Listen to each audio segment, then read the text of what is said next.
Mga itinapong isdang tamban sa Bulan, Sorsogon dapat binili na lang daw ng LGU. Umabante sa balita, Abante reporter Dexter Ganibe. Nagkalat ang mga isdang lawlaw o tamban sa fishport ng Bulan, Sorsogon nitong linggo ng pagkabuhay. Ayon sa mga ulat, itinapon na lang ito dahil nasira na. Sabi ng direktor ng Bureau of Fisheries and Aquatic Resources o BIFAR, bunga ito ng mahabang holiday. Kung during the Holy Week, nagkaroon po talagang holiday din ang mga processing natin.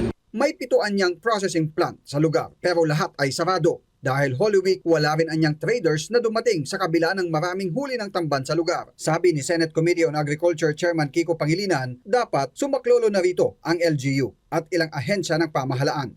Natin.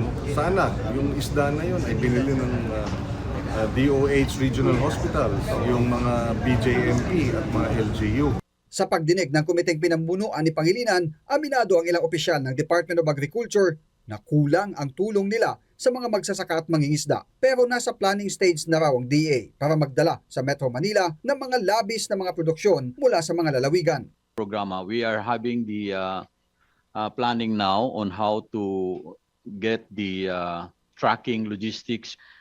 It's so sad kung ganyan ang sagot. After 6 weeks of the crisis, we are talking and we are planning. Diba, Chair? Sa kakulangan ng manpower, iminungkahi ni Pangilinan na itap ang mga state university na nag-aalok ng agriculture-related courses para sa pag-OJT ng mga estudyante na malaking tulong sa kagawaran. Ako si Dexter Ganibe, Abante.